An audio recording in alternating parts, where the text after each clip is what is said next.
Svetlana Alexievich, bielorrussa de 77 anos, jornalista, ensaísta e escritora, ganhou o Prémio Nobel da Literatura há 10 anos com um estilo muito próprio de quem escreve livros a partir de inúmeras entrevistas com pessoas comuns, privilegiando os testemunhos e não as personagens ficcionadas. Ela esteve em Portugal para participar no Festival Fólio, em Óbidos, e conversou com os jornalistas Ana França e Luciana Liderfarb.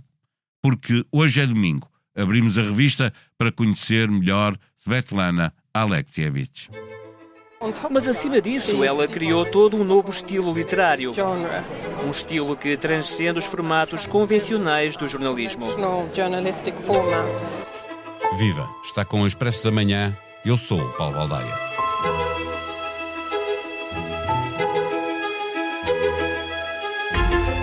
Svetlana foi premiada pelo seu registro inovador e por trazer para a literatura a individualidade soviética.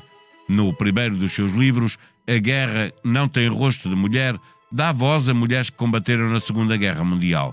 Em Os Rapazes de Zinco, os testemunhos são de soldados e de mães de soldados sobre a guerra do Afeganistão.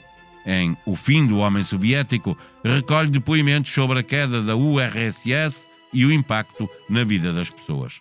O trauma e a desilusão pós-soviética, o sofrimento humano nas guerras e catástrofes, a coragem moral das pessoas comuns, a memória contra o esquecimento imposto pelo poder político são temas centrais nos livros de Svetlana, que é a crítica do autocrata Lukashenko.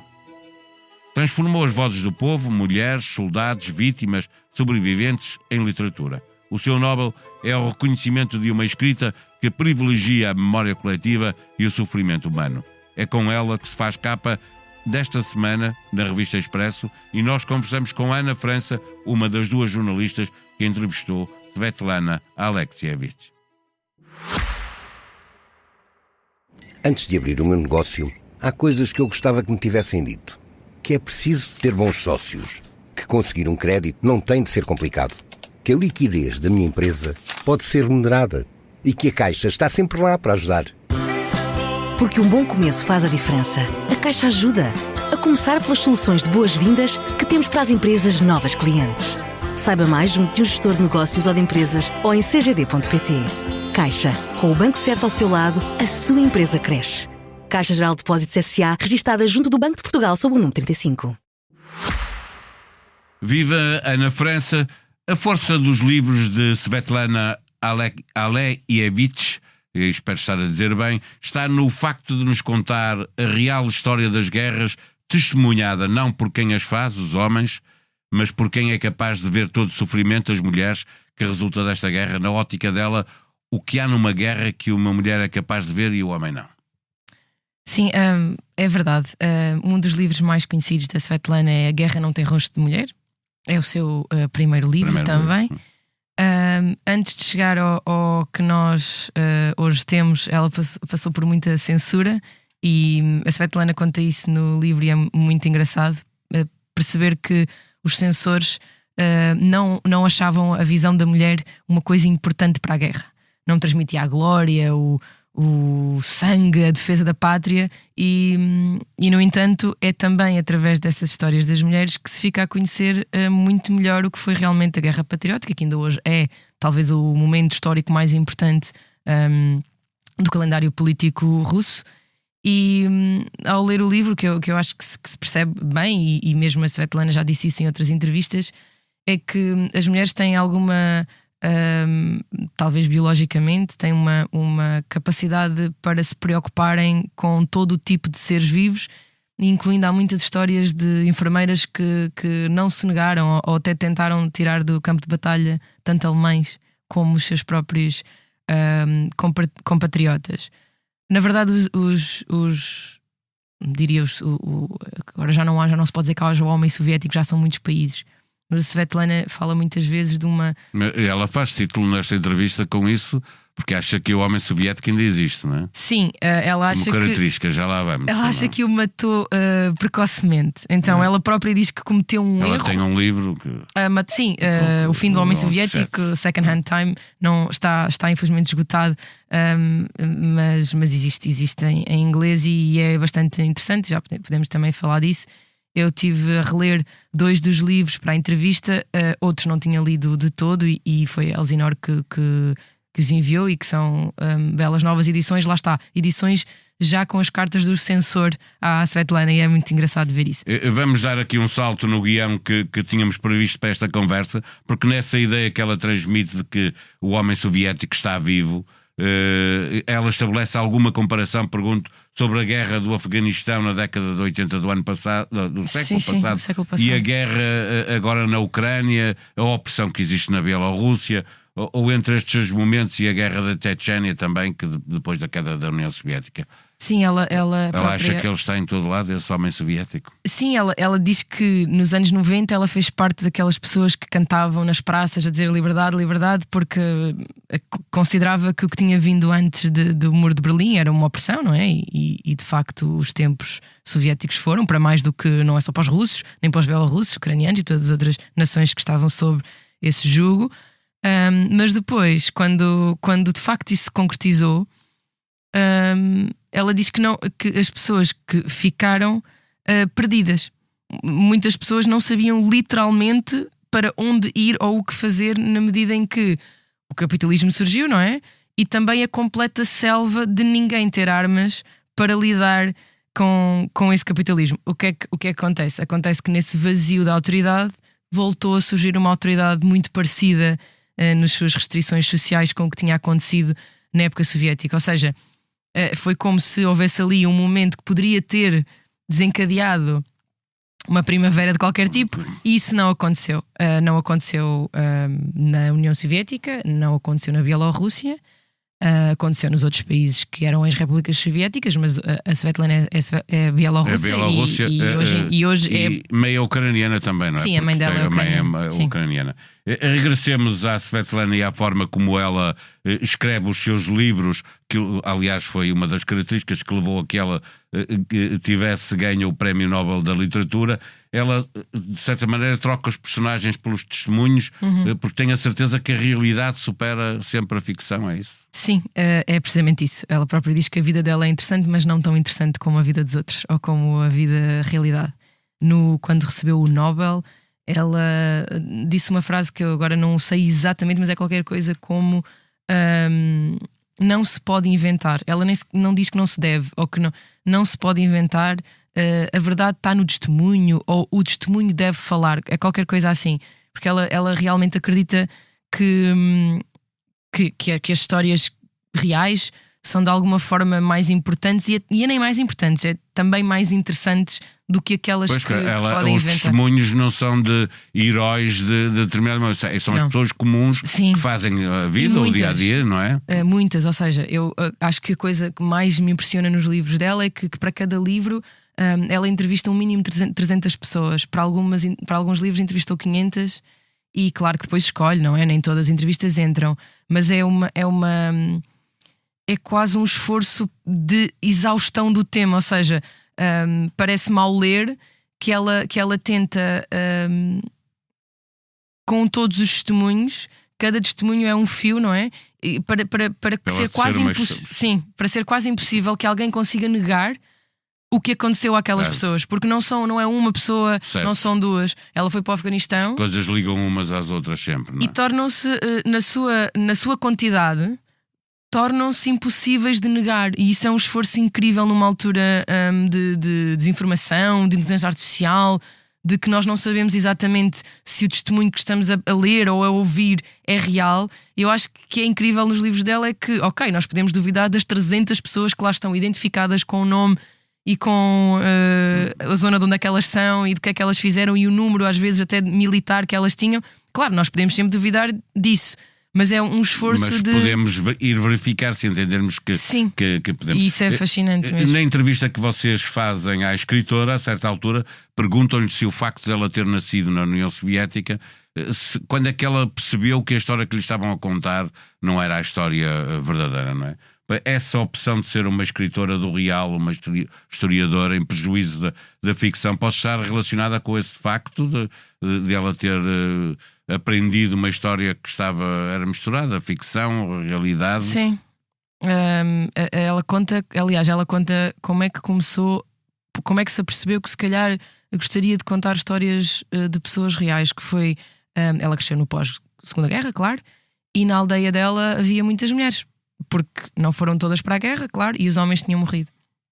E ela costumava sentar-se a ouvir as histórias delas e não encontrava paralelo nos livros que tinha em casa, apesar de ter muitos pais, eram ambos educados e académicos, e ela diz que aquelas histórias daquelas mulheres que ela ouvia na aldeia, ela não tinha lido nada na biblioteca dos pais remotamente tão interessante como aquilo, e então obviamente começou a escrever essas histórias e andar pela Bielorrússia e na altura ainda União Soviética à procura dessas histórias, e o que ela conseguiu, o que faz os livros, para mim, os livros dela tão incrivelmente urgentes hoje, é precisamente o facto o que lhe disseram na altura, aquela exploração da iconografia, da linguagem, do misticismo à volta da guerra.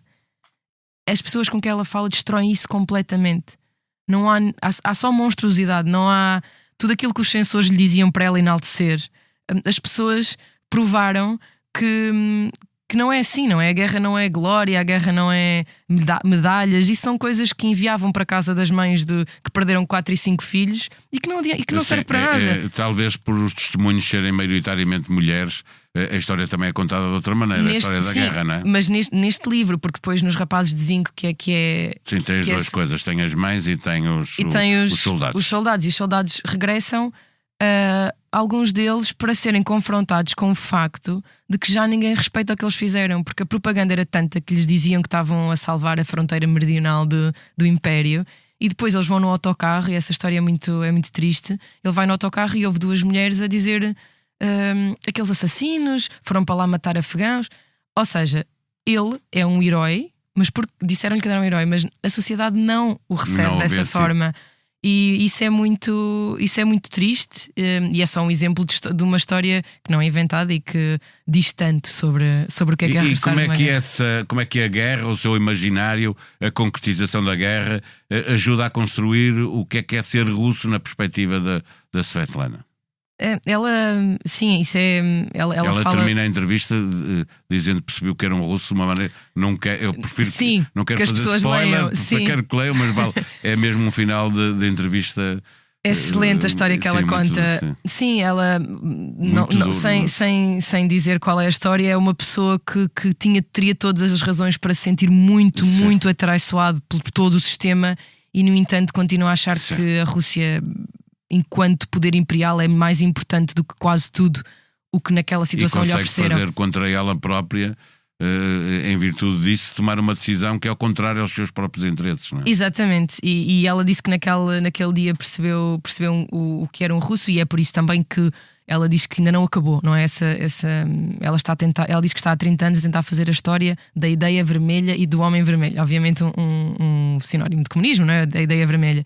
E que achou que tivesse terminado, mas que cada vez mais ela pensa que vive, de uma parte disso, vive em cada russo, porque nunca tiveram governantes que lhes dessem essa oportunidade de se revoltarem, e se revoltarem, sujeitam-se ou a morrer na Sibéria ou a ficar presos 10 anos por andar com uma folha branca onde não diz nada, e só porque se pressupõe que é sobre a paz ou qualquer coisa assim. Portanto, ela não obriga os russos a revoltarem-se. Os bielorrussos, sim, revoltaram-se, e ela agora está a tentar escrever um livro sobre isso, sobre a Revolução Bielorrussa. Ela vai escrever sobre... Ela participou nessa revolução. Ela participou nessa revolução, sim. Ela era uma das organizadoras e muito respeitada, claro, já Nobel, porque a revolução foi em 2020 e ela ganhou o Nobel em 2015. Mas ela diz que teve muita sorte em haver uma delegação da União Europeia na altura, porque tem a certeza que teria sido presa, mesmo com mesmo ela sendo famosa, e que a delegação europeia fez assim uma espécie de círculo à volta da casa dela e depois transportou-a em carros diplomáticos da União Europeia quando eles vieram todos embora. Salvou-a, não é? Trouxeram-na. Ela é o segundo exílio dela. Neste momento ela vive em Berlim e está a tentar falar com bielorrussos, porque mais de 1 milhão saiu. Mais de 1 milhão de pessoas saíram de lá. Portanto ela está a fazer agora essa história da Revolução, e depois diz que quer escrever sobre a velhice. Será o próximo livro, sobre vamos o lá amor. ver. Com o tempo que ela demora a escrever. É verdade, entre 5 a 7 anos de pesquisa. O livro que for sobre ela provavelmente demorará menos tempo, imagino eu. Mas é só. Sim, ela diz que não quer escrever. Ela já pensou em escrever sobre ela, mas depois, cada vez que pensa nisso, diz que lhe aparece um tema para escrever. Ela não pode voltar a casa onde vive a filha e a neta, é um pouco triste. Mas a filha pode sair, não sai porque a neta está apaixonada, e ela responde: contra isso não se pode fazer nada. É verdade. Uma mulher que escreveu sobre tipo 30 anos de guerra e mundo soviético, o que ela acha que é a força maior ou que a impede é a neta estar apaixonada. E pronto, e eu acho que é por isso que ela também quer escrever sobre o amor. Aliás, todos estes livros, incluindo. Sim, deixa-me só situar quem nos ouve. A Ana França tem 3 livros mais um caderno com notas, 3 livros que são da autora de quem estamos a falar, Prémio Nobel Svetlana, e eu não vou conseguir dizer o nome, mas vou tentar, Alievich, Alexievich, exatamente, agora sim. E são 3 livros, 3 livros dela, e com umas anotações. Há qualquer coisa que tu não queres deixar de dizer? Sim. Antes de fecharmos a nossa conversa? Eu anotei muitas coisas, e quase todas têm que ver com o facto de me parecerem surreais, e tão mais fascinantes por isso. E são verdadeiras, no entanto. Tudo. O livro sobre Chernobyl, que é talvez o mais conhecido, há uma série e tudo que também usou algumas das coisas que ela escreveu. É basicamente sobre a explosão na central de Chernobyl, e ela considera que isso é o fim. O primeiro fim da União Soviética, apesar de não ser em 89, ser em 86, é quando as pessoas começam a perceber que alguma coisa não nos disseram, que há muita coisa que não nos disseram. As histórias são muito tristes, mulheres e homens não conseguem perceber a radiação e que continuam a estar juntos, e os fetos são prejudicados. Há mesmo muita coisa muito triste, principalmente porque se percebe que as pessoas não sabem, ninguém as informou sobre o que é que está a acontecer. Isso é muito angustiante de ler. Mas há uma parte que eu vou tentar ler com alguma intuação teatral. A Svetlana Setponto fala com uma pediatra, que lhe diz: sou pediatra e as crianças diferem em tudo dos adultos. Por exemplo, não têm medo da morte. Para elas esse conceito não existe. Sabem tudo sobre si mesmas, o diagnóstico, o nome dos tratamentos, dos fármacos, sabem mais que as suas mães. E as suas brincadeiras são incríveis. Correm pelas enfermarias, umas atrás das outras, a gritar: eu sou a radiação, eu sou a radiação. E parece-me que quando morrem ficam com uma expressão de surpresa no rosto, perplexidade. Jazem com uma expressão de muita surpresa no rosto por terem morrido. Eu acho que ninguém se conseguia algum dia lembrar de uma brincadeira, de dois miúdos atrás um do outro a assustarem-se, a dizer que eu sou radiação. E sublinhei, fiquei mesmo, eu li isto várias vezes, porque como jornalistas, não é? Nós temos esta coisa das histórias. A Svetlana também é jornalista. Sim. Aliás, ela tem esta coisa de não saber muito bem se é jornalista, se é escritora. Sim. Depois também acha que é escritora, porque ela é que conjuga as vozes. Mas nunca se afastou da jornalista que há nela. Só é fantástico porque ela obviamente tornou-se escritora e tem mesmo muito tempo para recolher essas histórias, e nós às vezes não temos. E ao ler estes livros eu penso, como é que eu ia dizer, que é uma grande sorte, ainda bem que ela consegue, ou pronto, que se estabeleceu com um nome tão conhecido e que agora pode dedicar-se durante meses, anos, a tirar, como ela diz, a tirar as camadas de banalidade que todos nós temos, porque vivemos a correr, temos coisas para fazer e acabamos por não ler tanto como devíamos, ou ter as conversas tão profundas com os nossos amigos e as nossas famílias como devíamos. E ela diz que tem tempo e quer continuar a ter esse tempo para falar 2, 3, 4, 5 vezes com a mesma pessoa para ir buscar aqueles grãozinhos de arte, não é? O pormenor que faz a diferença, diz ela. Isso, o pormenor que faz a história e que prova que somos todos realmente muito únicos e que devemos ser todos ouvidos com a mesma atenção que a Svetlana ouviu as testemunhas dela.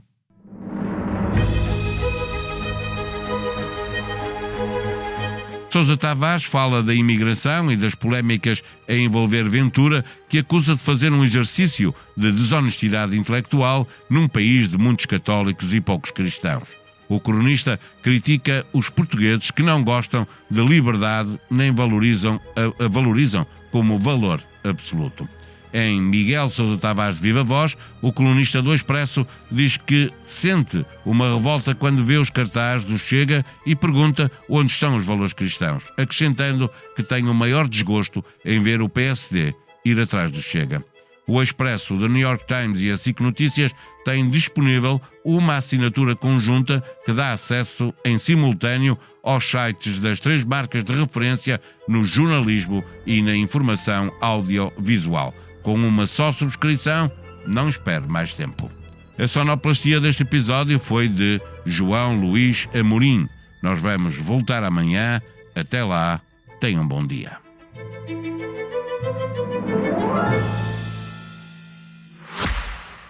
Antes de abrir o meu negócio, há coisas que eu gostava que me tivessem dito. Que é preciso ter bons sócios. Que conseguir um crédito não tem de ser complicado. Que a liquidez da minha empresa pode ser remunerada. E que a Caixa está sempre lá para ajudar. Porque um bom começo faz a diferença. A Caixa ajuda. A começar pelas soluções de boas-vindas que temos para as empresas novas clientes. Saiba mais junto de um gestor de negócios ou de empresas ou em cgd.pt. Caixa. Com o banco certo ao seu lado, a sua empresa cresce. Caixa Geral de Depósitos S.A. registada junto do Banco de Portugal sob o número 35.